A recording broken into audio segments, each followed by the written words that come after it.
দেখছি যে সকাল থেকেই এটি একটি ঘৃণা স্তম্ভে পরিণত হয়েছে।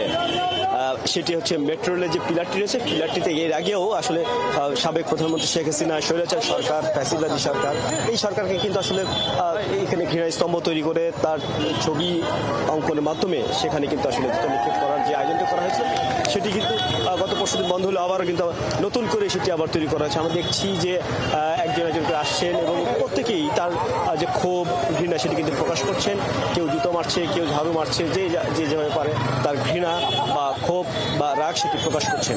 আমরা এখানে একটু কথা বলবো যারা এখানে আছেন। মানে এই ঘৃণাটা তৈরি হওয়ার কারণটা কি একটু বলবেন?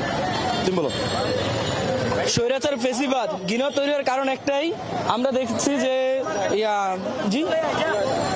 আমরা দেখছি যে এই যে স্বৈরাচার খুনি হাসিনা আমাদের ভাইদের রক্ত পেয়ে দাঁড়ায়, সে এখানে আমাদের এখনো তার বিচার হয় না। আমার আবু সাইদ মুগ্ধে এখনো কবরে, কিন্তু তাদের এখনো বিচার হয় নাই। এখন আমরা শেখ বোরহানুদ্দিন পোস্ট গ্রাজুয়েট থেকে আসছি, আমাদের নতুন কমিটি দেওয়া হয়েছে বৈষম্য আন্দোলন থেকে। আমরা আজকে প্রথম কর্মসূচি করলাম, আমরা শহীদ মিনার গেছিলাম। শহীদ মিনারে আমরা প্রথম আমাদের যে শহীদ ভাইরা আছেন, আহত ভাইরা আছেন, তাদের স্মরণে ওখানে আমরা একটা নীরবতা পালন করি 2 মিনিট, এবং তাদের জন্য দোয়া করে আমরা এখানে আসলাম, জোতার কর্মসূচিটা করতেছি। তবে এখানে একটা কথা আছে, আমরা যারা জুতাটা মারতেছি একটা জিনিস আমরা খেয়াল করতেছি না কি আমরা এখান থেকে জুতা মারতেছি ঘৃণা থেকে। আমাদের ভাইদেরকে যে রক্ত শোষণ করছে স্বৈরাচার, ঘৃণা ক্ষেত্রে তার জুতাটা মারতেছি, কিন্তু আমরা একটা জিনিস খেয়াল করতেছি না, এখান থেকে জুতা মারার কারণে ওই পাশে দেখা যাচ্ছে কি সাধারণ জনগণ যারা আছে তাদের গায়ে যায় জুতোগুলো পুড়তেছে।